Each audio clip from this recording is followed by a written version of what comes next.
This tiny little Amazon bag should have everything we need to finally finish that rail that we started a couple of videos ago. Ooh, a praying mantis. Dude, sometimes I forget that those things are real. Like, imagine if that was like human size, that would be an alien for sure. That's what we need for the rail, and this stuff, minus the AC, our AC broke, this stuff is for, I guess, part 2. It's gonna be like a multi-part video, somewhat unintentionally. First things first, I wanna actually finally finish a project for once. Like I said, there's kind of gonna be 2 topics in this video. I want to get this rail done, have a skate session, enjoy the fruits of our labor, hopefully, but then Gabe and I are actually going camping tomorrow, so I need to kind of get set up and situated for that. And because I make YouTube videos, that means you guys are coming along with me. Let's wrap this rail up first. Here's where we left off. We have the feet, we have the legs, and we have the rail. Everything is pretty much 100% ready except for the legs. This is the leg, right? And this is the rail. Well, this isn't the rail, but you know what I mean. We have to notch out a section right there so this can sit flush as it should, pretty similar to how that rail is made if you look closely. I thought we were gonna be able to finish it up last video,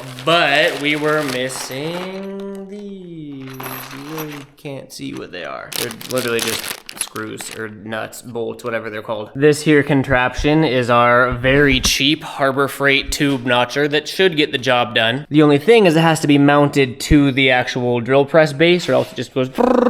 I finally got the right size T-slot nuts because these ones actually fit. You remember we got the wrong size earlier. So you can see these actually slide in and then you put those bolts on top of that and you can tighten things to the base here. I'm just gonna go through and tighten these to the best of my ability. I don't think they have to be too tight. They just gotta keep this from rotating. I also would like to say I've never used a tube notcher in my entire life ever.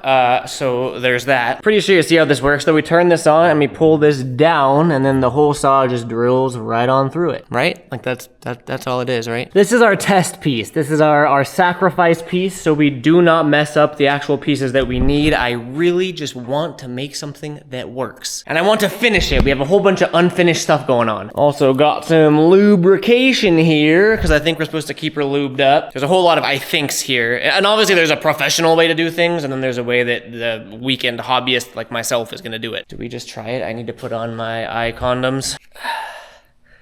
Okay, so I mean, looks like everything, I guess, okay. This is our test bag. Oh, it's all good. That's not what I thought that was gonna look like. Oh, what have I done? All right, are we just going? I don't know why I'm getting scared. I'm such a puss, bro. I'm getting like scared of it. It's definitely cutting. I mean, I guess we'll just do it again.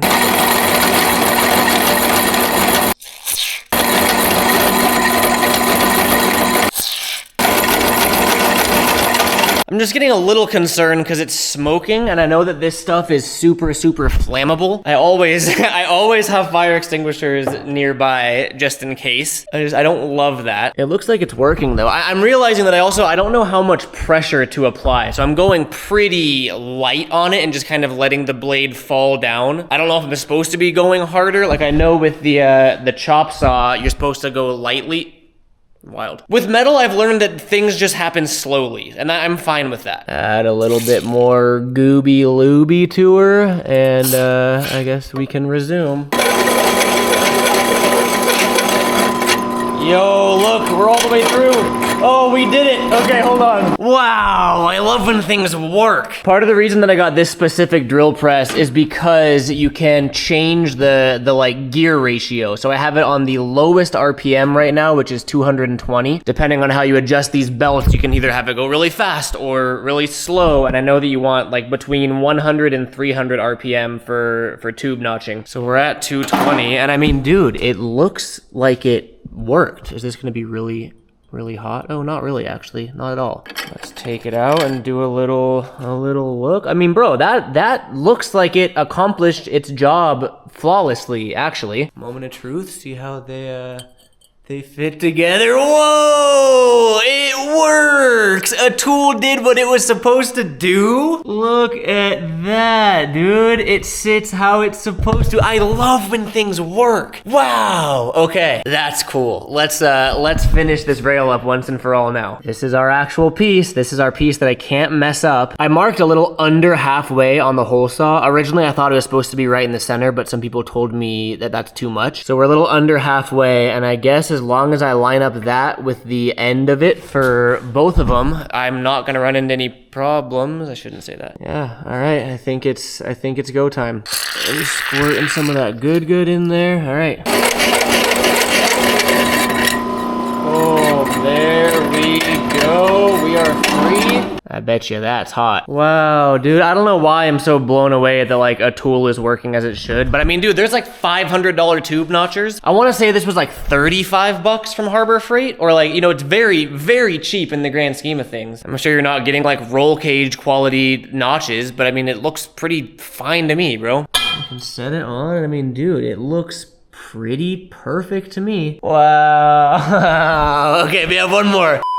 Okay, I will say, I just looked at it. You can see that it is for sure uneven. That shouldn't affect us for this rail, but I mean, I think that right there is the $35 aspect of it. I think I was reading in reviews too, there's like little modifications that you can make to this thing, like maybe it's in there, or something where you can actually mitigate that if you cared. Like I said, I think for such a basic skateboard rail, like what we're gonna be using it for, it should be fine. But if anyone has a quick and easy fix on how to, you know, make that cheap tube notcher not uneven like that, let me know. Let's take this one and do the same thing.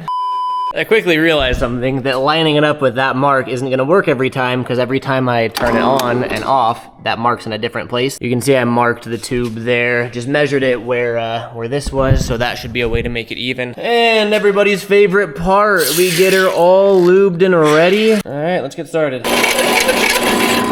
And there we go, just like that. Let's see how we did on making these symmetrical. It looks like they are pretty much the same. It's hard to tell because they're both crooked, like offset because of the cheap tube notcher. I guess we can just assemble it and then find out. All right, here's where we see if everything kind of falls together. I think that's it. I mean, obviously I have to weld it, but I think that's it. I don't know if you guys can see, but we have a snug fit all the way around the leg. Same on this side here. Looking super solid. I should be able to weld that with no problem. Wow, okay, home stretch. 2 things left to do. Well, 3 things. I gotta paint it, but I'm gonna do that later. I gotta go through and mark the center point of that, and then weld the legs onto the feet on both sides, and then it's just a matter of welding the rail onto it, and we are finally done. Whew! Okay, let's get it. The number 1 mistake that I'm not going to make, ignore the penis foot, is making sure we have the angle of the notch right. As you can see here, these are not perpendicular. See, we're learning from our mistakes. We have this one in place here. The notch is in the correct perpendicular orientation, and I think it's time to do it. Just to be safe though, I am gonna tack it on before actually fully welding it. Okay, there's one. I want to get the other one done and then just line everything up. Again, maintaining the orientation of the notch. All right, now let's make sure everything's looking good, then finish it up. Everything lined up absolutely flawlessly, and now we're just gonna go through around the whole circumference of it and then put these things on. I forgot about these, I'm not gonna lie, I'm actually hyped to put these on. Wait, I just realized something. Let's not make a mistake. Using our brain. Can't forget that if we're gonna be putting these on, I actually need to do these first, because these are gonna go there as these little supporting brackets, so I might actually have to grind down that weld that I just did. Or, you know, I can grind down the corner of this just to fit it in there for now. I'm glad I caught that. I grinded down that corner and then just tacked it in place, and now I'm gonna go do the rest of it.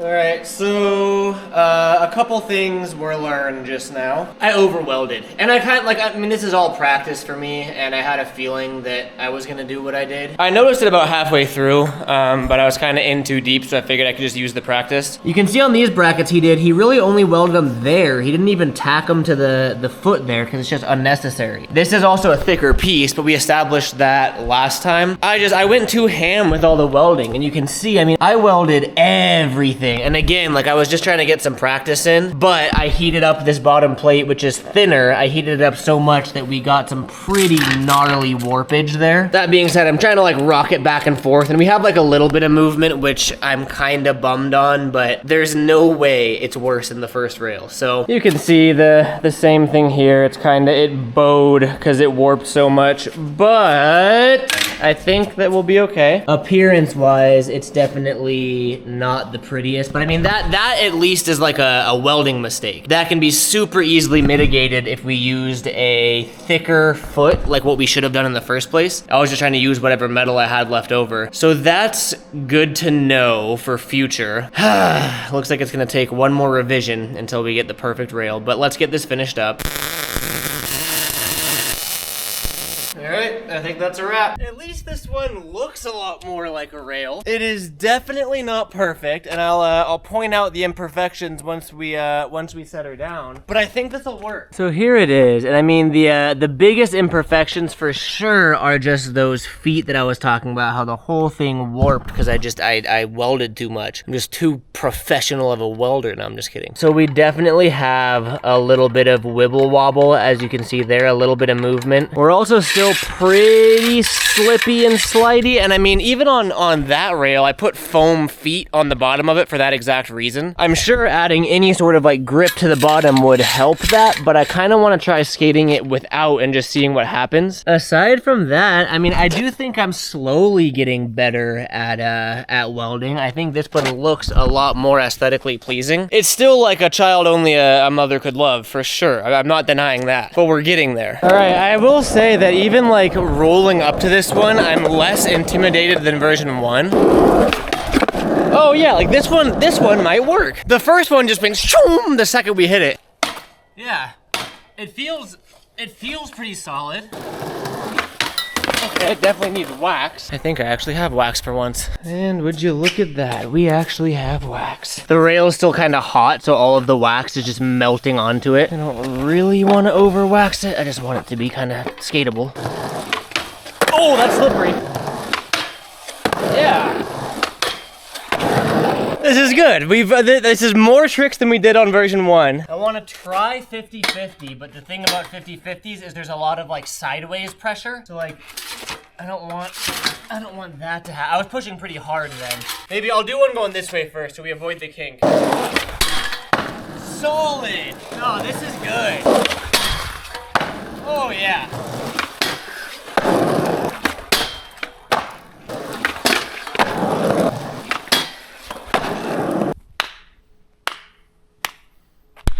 We did it, boys and girls. I think it's time to try the kink. I think I'm just gonna go for it and see what happens. Let's test the tipability. Oh, okay, so that is way better than I thought. I'm putting like maximum force into that before it starts lifting, so I think it'll be good. Oh, it works. No way.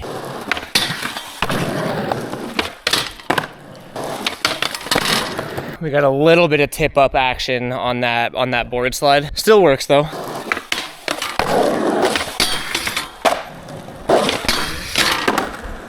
It really works, man. It really works. I made a rail, baby. I did it. Oh, I'm hyped. Okay, so I guess now that's a success. I think it could for sure benefit with some foam pads on the feet just to help with that little wibble wobble. Also, now that I'm looking at it, the kink for sure goes a little left. Nothing wrong with a little left curve. You can see it start to separate there, which might actually be causing part of that warping. So maybe I would have been better off welding all the way around in the first part. Without a doubt, I can very confidently say that version 2 was a huge improvement from version 1. That being said, there's still a long ways to go. Like, as stoked as I am that worked, that is nowhere near what I want my finished products to look like, you know? I'm gonna be making a lot of rails during this whole, like, practice experimental stage of my career, whatever you want to call it. No human is ever gonna need this many rails, so I was thinking maybe I can just, like, start dropping them off, like, at local skate parks or street spots or whatever. That way people can actually get some use out of them as opposed to them just sitting around. So if you're in the Auburn area, Auburn, Sacramento, I'll probably be dropping this thing off at a skate park soon. Cool, I'm patting myself on the back. I am a little bummed, I'm not gonna lie, about the foot warpage. But like I said, I mean, you have to make mistakes to learn, and we did improve from version 1. Can't be too bummed on that. All that being said, I kind of mentioned how this video was gonna be 2 parts. Let's go get ready to go camping.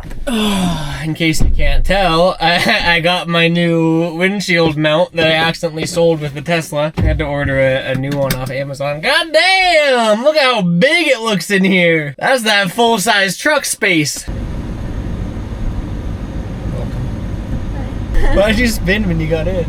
Because I had to unwind. So, I mentioned that Gabe and I were going camping tomorrow. Why, you may ask? I guess there's sort of 2 reasons. I got the truck and I want to do something else than just drive it on the freeway and get 10 miles per gallon. We're going to Mammoth. We're not going like off-roading or anything. I could technically take the Tesla there if I still had it, but it's the thought that counts. I want to go do truck things. So we're gonna camp in the truck. But so that's kind of reason 1 was I wanted to take the truck on an adventure, go on an excursion, get out. I love camping. 2 is because Gabe, well, so Mammoth is like the middle point between where I live and where Gabe lives. It's like 4.5, 5 hours from both of us, so it's kind of like the meeting ground. Gabe's been wanting to go on a road trip, but like a camping road trip, like a 2-week long excursion, whatever you want to call it. And he's been on the fence about going to campgrounds, doing hotel stays, whatever, renting a van, like a converted Sprinter van, or just sleeping in his car. So he ordered a little mattress designed for his car, and he's gonna experiment with car camping, and he wanted to obviously do that for a night before committing to 2 weeks of that, because it's a small car, it's a GTI. So that's our reasoning, that's our logic. At the end of the day, it's just because for fun, we want to, but those are our excuses to get out there and go. The only thing is, when I used to go camping as a kid, we had all sorts of stuff, but it was all my dad's stuff, like the propane or butane stove, I forget what it is, cooler, just like kind of camping essentials, flashlights, lanterns, all that stuff. Sleeping bags, I don't have any of that now, that was all my parents. So we heard that REI is having a sale, and we're gonna go pick out some essentials, because I do want to get into camping more. We're going camping on my birthday too. That one's for 3 nights. Taylor and I want to, well, I think I like camping more than you, yeah? Yeah. Do you like it at all, or do you not like it? I like the idea of it. She doesn't like bugs at all, so it's like the thought of outside is nice, but then you realize that bugs also live outside. Yeah, I like to be outside at our house. I like to be outside camping until the nighttime and the next day. I just don't like being uncomfortable, like physically uncomfortable, and you know, with like the dirt, and I just want to be able to like be clean. And I don't feel very clean when I'm camping. See, I'm the other way around. I want to just get all grimy and naturesy and outdoorsy for a couple of days. I don't want to live like that forever. No. But it's good to have like an escape. I'd rather do that for a couple hours and then go home and shower. So that's why Taylor's not coming. I don't know, like my dad, like my mom's actually kind of the same way. So my dad will go camping either just solo or with a couple of his friends every now and then. And I want to start getting into that. I feel like it's good for your or at least my brain and soul to just absorb the world. So I want to get some essentials so I can start getting into that. All right, we have arrived. Climb, paddle, cycle, camp, and ski. I'll just stick to camping for now. Okay, we're back at home. I have the most uneventful REI haul. I didn't know REI was the most expensive store on this planet. I had full intentions of going there and getting a sleeping bag, a camping stove, propane, pots and pans, utensils, a coffee mug, like all this stuff. That would have been like $1,000. All I ended up getting was a big-ass cast iron pan, just so I have something, and this was the cheapest thing they had. Not very practical for actually camping, so I think we're gonna use it tomorrow and then leave it at the house. Got the little mini propane tank, and then we have the grill. It's just like a double burner propane grill. We just don't have utensils for it. We don't have any pots and pans besides the cast iron thing. Again, this is sort of just, this is the camping trial run before we go for A, my birthday, and then B, just camping more often. You know what I mean? I used to go a lot, but it's been years. We are running out of daylight here, so I'm kind of prioritizing getting this all done as opposed to filming. We have this and we have this, both of which I think are gonna be really cool, if not essential actually. I'm just gonna do my best to get them set up before the sun sets, so I'll see you then. Okay, I finished. Bro, those ditch lights are so bright. It looks like I'm like a cop car or something. I never showed you guys a before and after with those ditch lights. Let me actually show you that. This is normal headlights. Those are ditch lights. Normal headlights, ditch lights. They make quite the difference. It's cool too, 'cause it's really hard to see at nighttime, but they're adjustable. So it's like if I'm skating a skate spot and I want to illuminate over there and over there versus a light bar is just static. Bright, not bright. Bright, not bright. Okay, that's not what I was showing you. So up first, which actually took the longest, was this little dog mat for the back seat because I'm taking Kona with me maybe. And then back here, we have our little mattress. And Taylor's gonna put these blankets in there. The camper shell. And by the way, I'm calling it, if I'm camping in here, I'm calling it a camper shell. Everyone's like, oh, it's a truck topper. No, it's a camper shell. Let me just close this. Got our light going. How is it? I like it. But how would we both comfortable? I guess it's not that bad. I usually sleep like kind of in this position. Yeah. Anyway. I know I said that I wouldn't get any bed under 6 feet. I got a 5.5 foot bed. I'll bend my legs a little. This is fine. I would just sleep like I can if I fully extend and I'm in the corner. I don't sleep pencil dick like that. I would sleep with my legs bent like that. And that's like if we were sleeping here together. If I'm sleeping here alone, I can kind of extend and be as diagonal as I want. You'll be comfy by yourself. I can be fully extended diagonally and I'm chilling. Say farewell to my humble abode. No, yeah, that is so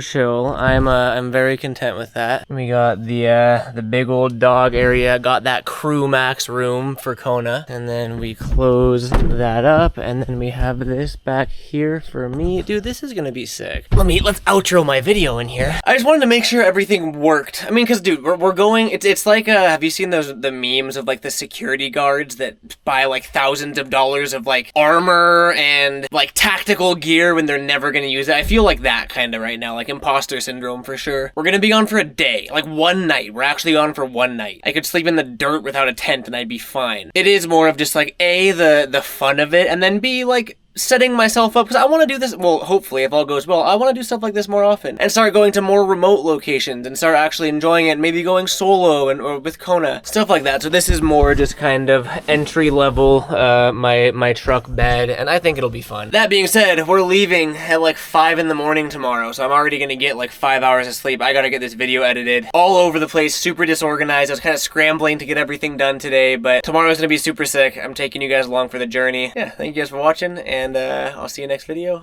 Peace out.